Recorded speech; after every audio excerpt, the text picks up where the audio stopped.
안녕하세요. 2023년 ATD 리더십과 매니지먼트 디브리핑을 맡은 김민경입니다. 2023년 리더십 트랙에서 62개의 주제로 세션이 열렸습니다.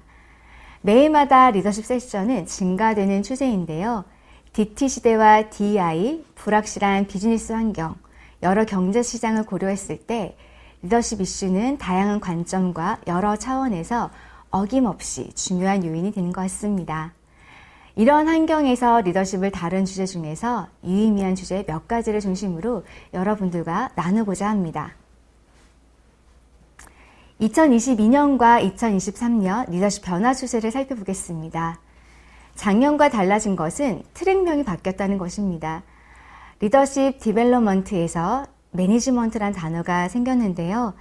리더십을 개발과 육성 차원에서 매니지먼트라는 관점으로 확대해서 볼 수 있게 되었습니다. 2023년 주요 키워드를 살펴보면 작년 주요 키워드에서 계속 유지된 키워드를 볼 수 있습니다. 코칭, 리질리언스, 컴패션을 볼 수 있고요. 계속 유지되면서 여러 번 언급되는 주요 키워드는 이모션 인텔리전스, 마인드셋, 인게이지먼트, DI, 그리고 인클루시브 리더십에 관한 것으로 확인됩니다. 한편 인기 있는 토픽은 AI와 코칭이 있었는데요.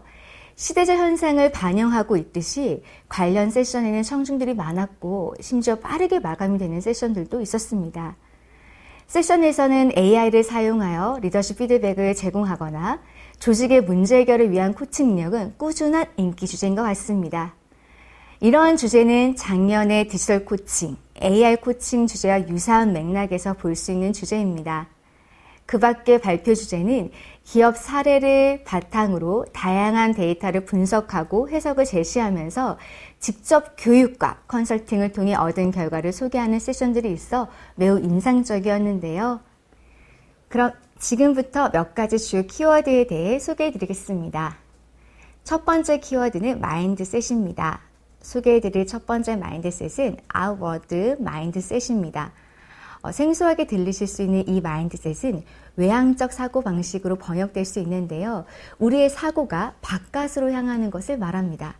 캐머런 코젠스는 이 개념에 대해 아웃워드 마인드셋을 갖는다는 것은 동료나 고객, 심지어는 낯선 사람이든 내가 소통하는 사람들을 적극적으로 이해하고 공감하는 것으로 소개하고 있습니다. 또한 어떤 팀이나 조직의 성공이 구성원들의 집단적인 노력에 달려있다는 것을 인식하며 상대의 말을 적극적으로 경청하고 피드백의 개방적인 사고방식으로 말한다고 이야기합니다. 조직 혁신을 위해 노력하는데 70%가 실패하며 그 이유가 사고방식과 관련 있다고 하는데요. 사고방식의 변화가 없다면 원하는 행동은 종종 우리 자신의 관점과 충돌하게 되고 결국 원하는 결과를 얻기 어렵게 되거나 불가능하게 됩니다. 이러한 점에서 캐머런 코젠스는 조직 변화에 대한 행동적 접근 방식에서 리더는 직원들이 새로운 행동을 수용할 수 있는 동기를 제공하고 필요한 시스템과 프로세스를 조정하며 나갈 수 있도록 지도해야 된다라고 말하고 있습니다. 아웃워드 마인드셋은 외향적인 사고방식으로 나보다는 상대방의 요구, 도전, 그리고 목표를 고려하면서 우리라는 집단적인 결과에 집중하는 사고방식을 말합니다. 각자가 업무를 잘 수행해야 한다는 책임감을 느끼지만 다른 사람들 또한 그들의 업무가 조직 결과에도 기여한다는 것을 알고 있기 때문에 상대방과 적극적으로 협업하기 위해서 그들의 생각을 듣고 나의 노력을 조정하는 과정에 상대 중심으로 향하는 사고방식을 의미합니다. 정리하면 아웃워드 마인드셋은 나 자신과 소통하는 사람들을 적극적으로 이해하고 공감하는 것으로 볼 수 있습니다. 그리고 앞서 말한 바와 같이 구성원들의 집단적인 노력에 성공에 달려있다는 것을 인식하고 상대방의 말을 적극적으로 듣는 것, 그리고 피드백의 개방적인 사고방식이 매우 중요하겠습니다. 캐머런 코젠스는 외향적 사고방식이 구성원들 간에 더 큰 신뢰와 협력을 배양하고 궁극적으로 관련된 모든 사람들에게 더 나은 결과에 영향을 미치기 때문에 개인과 조직, 일하는 방식에서 강력한 혁신적인 접근법이라고 소개하고 있습니다. 한편 아웃워드 마인드셋과 반대되는 개념으로 인워드 마인드셋이라는 개념이 있습니다. 인워드 마인드셋은 내면적인 사고방식을 의미하는데요. 자신의 필요나 욕구, 목표에 집중하기 때문에 다른 사람들을 무관심하게 바라보거나 또는 경쟁 대상, 장애물로 보는 경향이 있습니다. 내면적인 사고방식의 경향은 다른 사람을 비난하거나 또는 다른 사람에 대한 자신의 학대를 정당화하거나 또는 책임을 회피하는 등 다양하게 나타날 수 있습니다.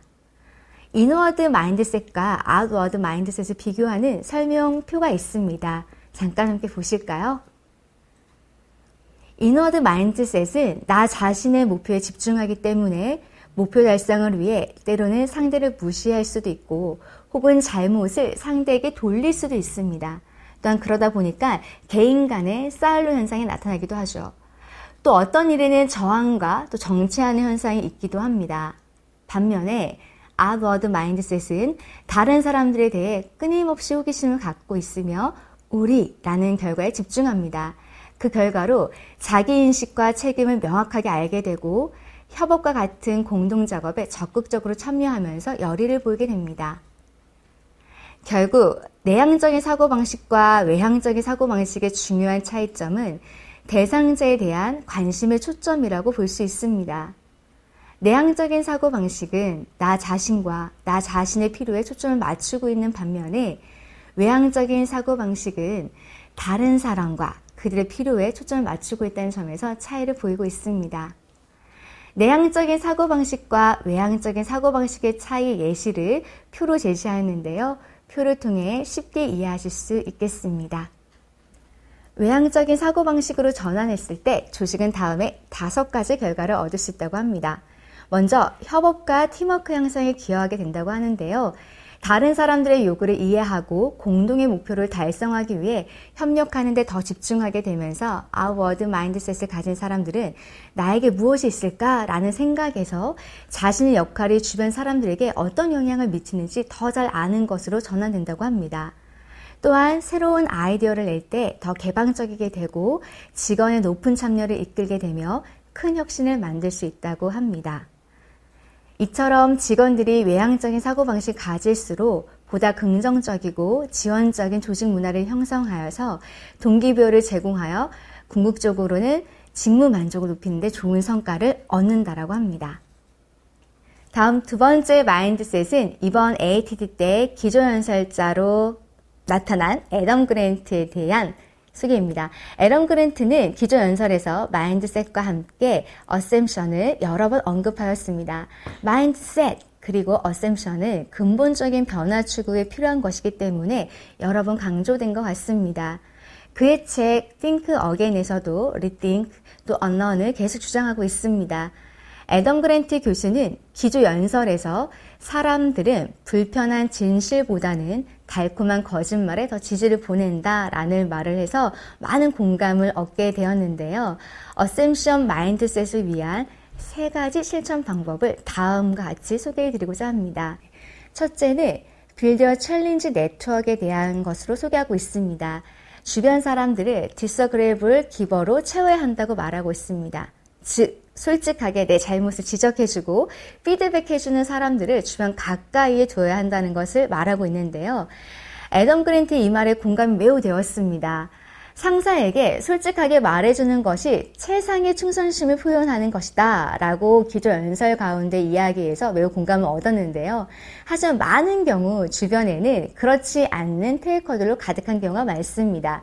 리더를 편안하게 해주면서 뭔가 얻어가려는 테이커 성향들의 사람들이 많다는 거죠. 즉 좋은 말로 리더의 마음을 채우려고 하는 팔로워들이 많다는 겁니다.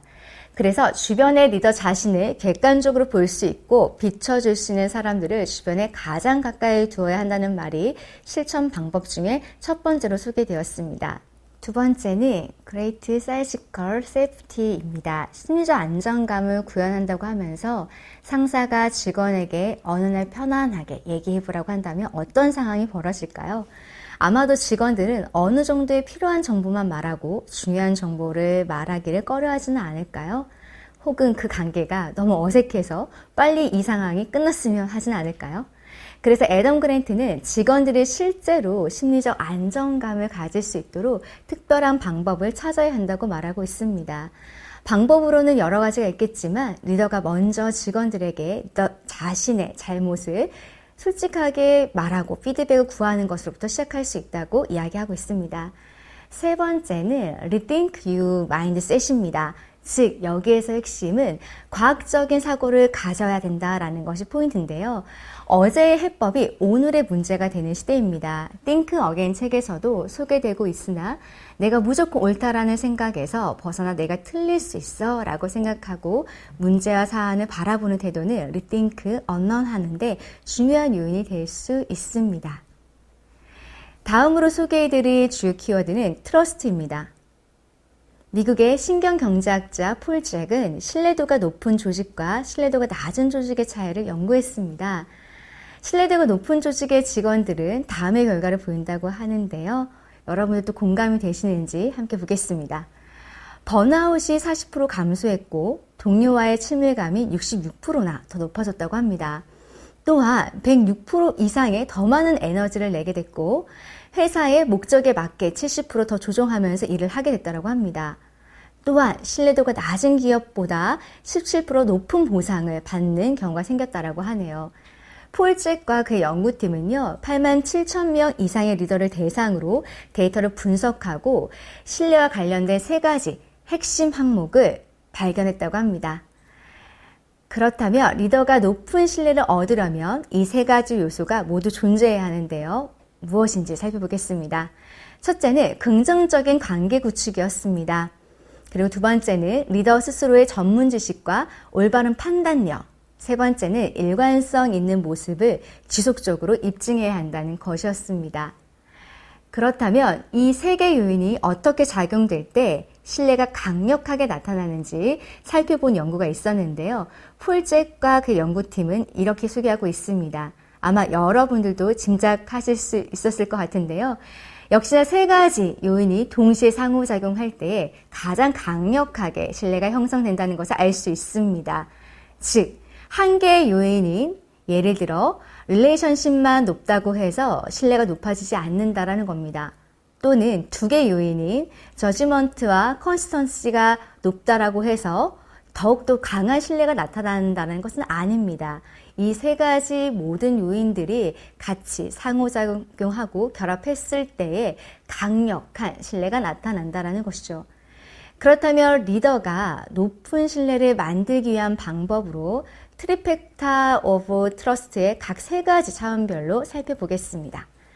첫째로 관계 구축에서는 리더가 구성원들에게 코치의 역할을 때로는 성장을 지원하게 하는 다양한 역할을 통해 건설적인 관계를 만들어 갈 수 있다고 이야기하고 있습니다.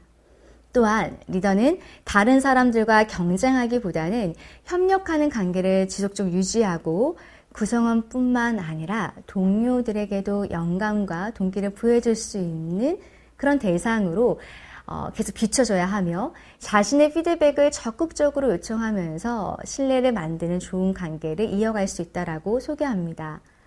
둘째는 리더 스스로 전문성을 높이고 올바른 판단력을 발휘하기 위해서 리더 자신이 평소 생각하는 롤모델이 되어보는 겁니다. 그리고 그 롤모델이 되어서 상대방과 대화를 시작해보는 것을 소개하고 있습니다. 이럴 때 롤모델이 누구누구라면 어떻게 했을까 하고 그 사람의 입장에서 업무를 협상해보기도 하고 협업을 해보기도 하고 가업을 수행하는 것을 말하고 있는데요. 한편 가업을 또 비전과 방향에 얼라인하게 연결시키고 다른 사람들과 계속 정보를 공유하면서 문제를 예측해 간다면 전문성과 판단력을 높이는 데 도움이 될 수 있습니다. 셋째는 리더의 일관된 모습을 보이는 것입니다. 그것은 다른 사람들과 협업할 때 잘 드러나기도 하는데요. 개인이 혼자서 가업을 수행할 때와 함께 공동 작업을 할 때 그 사람의 성품과 태도, 능력이 잘 나타나게 됩니다. 리더의 일관된 모습을 입증하려면 자신만의 높은 기준을 정하고 약속대로 준수하려는 모습뿐만 아니라 지속적으로 리더 스스로도 노력한다라는 개선의 모습을 보여주는 것이 중요하다고 폴 잭은 설명하고 있습니다. 리더의 일관된 모습을 입증한다는 것은 참 어려운데요. 그러면 이 단어와 이어서 다음을 소개해드릴 키워드로 넘어가 보도록 하겠습니다. 다음 소개할 리더십 키워드는 버스텔리티라는 것입니다. 다재다능하며 융통성이 있다는 뜻인데요.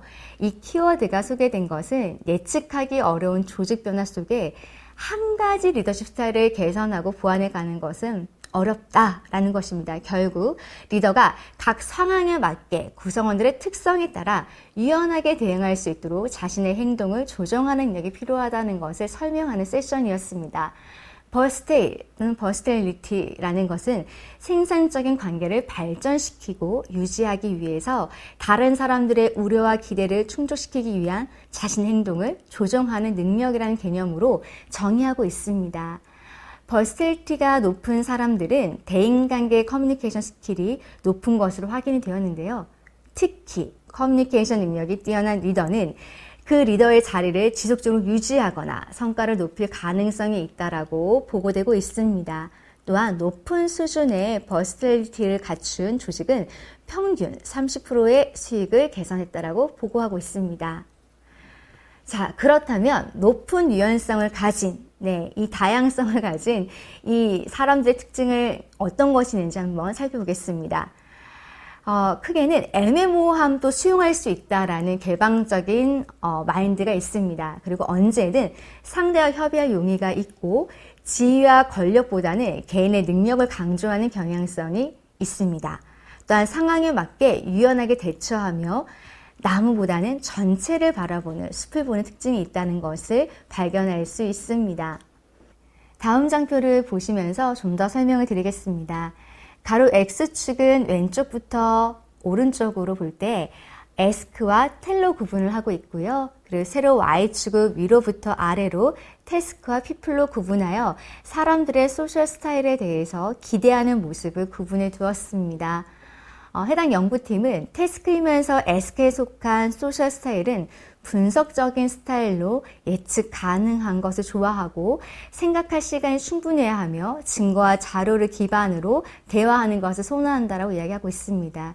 또 중요한 것은 자신에 대한 리스펙트 있는 표현하는 대인관계를 매우 선호한다는 것을 발견할 수 있었습니다. 두 번째는 드라이버라는 영역인데요. 텔에 속한 소셜 스타일은 이 추진력 있는 스타일로 대화의 목적에 초점이 맞춰져 있고 시간을 효율적으로 사용하기 원하며 결과의 증거가 나와야 한다는 것을 선호하는 유형으로 확인되었습니다. 스스로 상황과 상대방을 통제하는 대인관계를 또한 선호하는 것으로 나타났고요. 세 번째로는 피플이면서 텔에 속한 소셜 스타일은 표현력이 풍성한 스타일로 에너지가 넘칩니다. 누군가 생각이 나시나요? 유연하게 시간을 사용하고 큰 그림을 보며 일하는 것을 좋아하는 경향이 있습니다. 그리고 주변 사람들이 자신을 인정해주는 표현에 대인관계를 선호하는 것으로 나타났습니다. 피플이면서 에스크에 속한 소셜 스타일은 사교적인 스타일입니다. 그래서 매우 개방적이고 상대를 위해 시간을 기꺼이 투자하는 그런 편입니다. 조직에서 매우 인기 있는 유형이죠. 상대방과 대화에서 자신감이 늘 넘치고 주변 사람들에게 인정받는 표현의 방식의 대인관계를 선호하는 소셜 스타일로 확인할 수 있습니다. 그러나 이런 유형의 사람들이 자신의 고착된 리더십 스타일 혹은 소셜 스타일만 내세우기보다는 버스텔리티라는 갖기 위해서 각 상대방의 세 가지 스타일을 배우고 학습할 필요가 있다라고 소개하고 있는데요.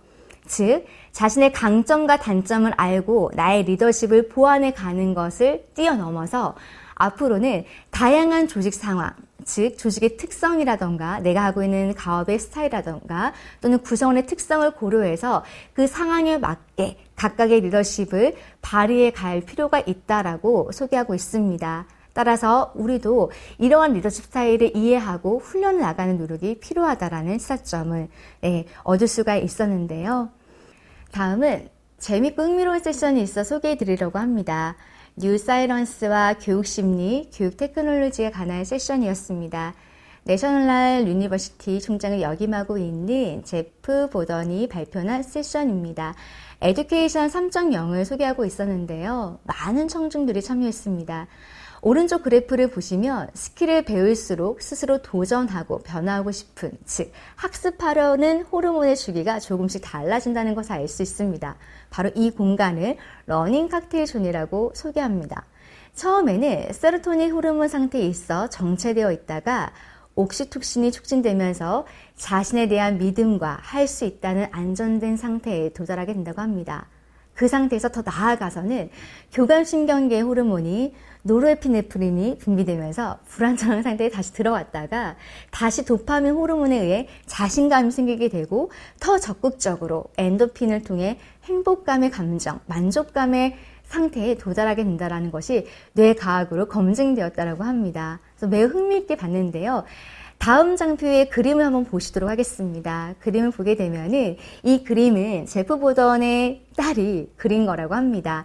이 그림을 가만히 보면은 왼쪽에는 키워드가 적혀 있습니다. 그리고 그 키워드를 상징하는 이미지들이 오른쪽에 나타나 있고요. 그리고 그 이미지를 통해서 핵심적인 개인의 어떤 메시지들을, 결론들을 정의 내린 것이 그 노트 제 하단에 기술되어 있는 것을 볼 수 있습니다. 이렇게 했을 때 학습 효과가 매우 올라갔다라고 제프 보던이 소개하여서 매우 흥미롭게 봤던 기억이 납니다. 이처럼 우리의 뇌가 어떻게 교육과 연결되어 있고 또 우리 뇌가 호르몬과 어떻게 연결되어 있어서 어떠한 학습의 장, 어떤 학습의 도구를 통해서 우리가 조금 더 적극적으로 도파민을 넘어서 엔도핀까지 넘어갈 수 있는지를 아주 재미있게 흥미했던 세션으로 기억이 됩니다. 이때 이 모든 강의를 들었던 청중했던 모든 사람들은 기립박수를 칠 정도로 매우 인기가 있었는데요. 우리가 리더에 대해서 어떤 학습에 대한 고민들을 해볼 때 참고해 볼 필요가 있을 것 같습니다. 기존에 갖고 있었던 교수 방법론에서 더 나아가서 실제 우리의 뇌가 어떤 학습의 환경과 어떤 학습의 도구를 접목할 때 가장 효과적이고 폭발적인 만족감을 얻게 될지, 또 그것이 실제 현장에서 어떻게 전이로 이어질지에 대해서 고민해 볼 수 있는 되게 의미 있는 세션이었습니다. 이제 마지막으로 소개할 장표입니다. 앞서 서두에서 살펴본 2022년, 2023년 키워드 혹은 리더십 세션에서 소개된 주요 키워드를 살펴보면 큰 변화의 차이를 발견하기 사실 어렵습니다. 포스트 코로나 이후 여러 경제 상황에서 조직의 크고 작은 변화가 지속적으로 생기고 있습니다. 생산, 재무, 마케팅 이런 다양한 조직에서 조직의 전략과 구조에 따라 그 역할이 조금씩 변화되고 있기도 한데요. 하지만 탤런트 디벨롭먼트라는 이 역할 변화는 크게 다르지 않다라는 것을 조금 짐작해 볼 수 있는 ATD였습니다. AI, 챗 GPT의 등장으로 HLD에서 교육의 방법론이라던가 진단 개발의 툴 활용 방법 또는 AI를 활용한 코칭, 이러한 여러 가지 툴에 대한 방법들은 생기고 있지만 실제 TD의 교육 주제라던가 즉 키워드를 볼 때는 큰 변화가 없다라는 것을 다시 한번 볼 수가 있었는데요. 이러한 점에서 TD가 조직 내의 전략적인 결정 중심에서 벗어나 있다라는 것을 알 수 있습니다. 앞으로 조직 전략에 초점을 두어서 탤런트 디벨롭먼트, HRD가 설계되고 구현되어야 할 필요가 있다는 것을 시사하는 것으로 보여지는데요.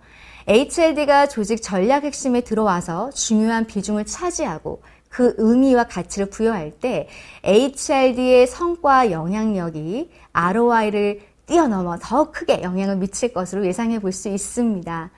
윌리엄스 로스웰과 제니퍼 호머는 이러한 TD, HRD의 문제를 고민하면서 어떻게 하면 조직 전략과 얼라이먼트 시킬 것인가를 고민해 왔습니다. 그리고 그것을 다음에 4가지 단계로 소개하고 있는데요. 첫 번째는 비즈니스 목표를 파악하는 것으로 소개하고 있습니다. 조직 내에서 최고 경영자 그리고 부서의 리더 또는 중간 경영자들 또는 리더, 구성원들에 대한 비즈니스 목표를 정확하게 확인해야 한다고 하고요. 두 번째는 목표 달성을 위한 TD의 역할을 명확하게 해야 한다는 겁니다. 우리는 이제 HRD의 역할이 되겠죠. HRD의 사명과 비전이 무엇이고 그리고 인재를 평가하고 조직 문화 업무 환경을 제대로 분석해야 한다는 것을 말합니다. 세 번째는 HRD의 기능에 대한 정렬과 표준화에 대해서 말하고 있습니다. 기본적인 기능과 보조적인 기능에서 우선순위를 정하고 그리고 공통된 언어와 그에 대한 정의를 정렬하는 것을 말합니다. 가령 중간 리더의 커뮤니케이션 능력과 경영진의 커뮤니케이션 능력은 매우 다르기 때문에 그것에 대한 용어 정리와 정의가 명확하게 구분되고 정렬되어야 한다는 것을 뜻합니다. 네 번째는 매우 중요한 영역일 것 같은데요. 바로 프레임워크에 대한 개발입니다. 구성원부터 리더까지 탤런트 디벨롭먼트에 대한 역량의 갭을 제대로 분석하고 그 간극을 좁힐 수 있는 프레임워크를 조직마다 개발할 필요가 있다고 제언하고 있습니다. 다음은 윌리엄스 로스웰과 제니퍼 호머가 4가지 단계와 함께 조직 전략에 접근하기 위한 10가지 방법을 다음과 같이 제시하고 있습니다. 네, 크게는 탑다운부터 시작이 되는데요. 먼저 TD라고 소개하고 있는 것은 저희 HRD를 생각하시면 좋을 것 같습니다. HRD가 조직 전략과 얼라인해야 된다라는 것을 강조하고 있고요. 그리고 우리 HRD가 하고 있는 이 역할들이 정말 미래의 학습 요구를 파악하는 데 매우 도움을 주고 있고 실제 조직 성과에 기여를 하고 있다는 것을 계속 주시시켜 줘야 될 것 같습니다. 자, 그리고 계속 이어서 보게 되면은 앞으로는 이제 AI라던가 디지털 도구가 많이 활용되고 있는 학습 환경이 있습니다. 그래서 실제 그런 학습 도구들이 우리에게 조직 안에서 얼만큼의 영향력을 주고 있고 또 그것이 적극적으로 잘 실현될 수 있도록 지원하는 데에 도움을 줘야 될 것 같습니다. 그리고 주기적으로 성과에 대한 진단 또는 방향성에 대한 진단 이런 것들을 통해서 우리 HRD의 전략이, 방향이 잘 가고 있는지 전문가를 통한 피드백을 요청받을 필요도 있을 것 같습니다. 그리고 참 중요한 거는 인터퍼서널이라는 이 영역인 것 같습니다. 여기에서 말하는 이 전략가라는 것은 조직 안에도 전략가가 많습니다. 협업하는 파트너 또는 나의 상위 리더, 지식자 다 해당이 될 것 같은데요. 이들과 계속 상호작용하면서 우리 HRD에 대한 신념을 계속 확인하고 전달시키는 역할들이 매우 중요합니다. 그래서 HRD가 조직의 어떤 의사결정 중심에 자리 잡을 수 있도록 하는 것이 매우 중요하게 여겨집니다. 네, 결국에는 궁극적으로 조직 목표를 HRD라는 프레임워크에 얼라인 시켜서 HRD의 역할이 조직 핵심에서 움직여질 수 있도록 하는 것이 이번 세션의 목표였습니다. 어떻게 보면은 참 어렵기도 하면서도 쉬워 보일 수도 있는데요. 네, 사람에 대한 고민, 사람을 어떻게 개발시키고 육성할 것인가에 대한 이 부분은 참으로 매우 중요한 우리의 소명과도 같은 영역인 것 같습니다. 사람의 인식을 변화시키고 그것이 태도를 변화시키고 행동으로 움직이기까지 HRD의 고민이 많이 필요할 것으로 보이는데요. 이런 HRD의 조직과의 전략과 얼라인하는 과정을 통해서 결국 HRD가 재무적 성과 또는 비재무적 성과에도 매우 크나큰 영향을 주고 있다는 것을 앞으로는 더욱더 많은 경험을 통해 또는 사례를 통해 살펴봤으면 좋겠다는 생각이 듭니다. 네, 지금까지 리더십과 매니지먼트에 관련된 디브리핑이었고요. 궁금하신 점은 이에 Q&A를 통해서 주시면 답변 드리도록 하겠습니다. 네, 수고하셨습니다.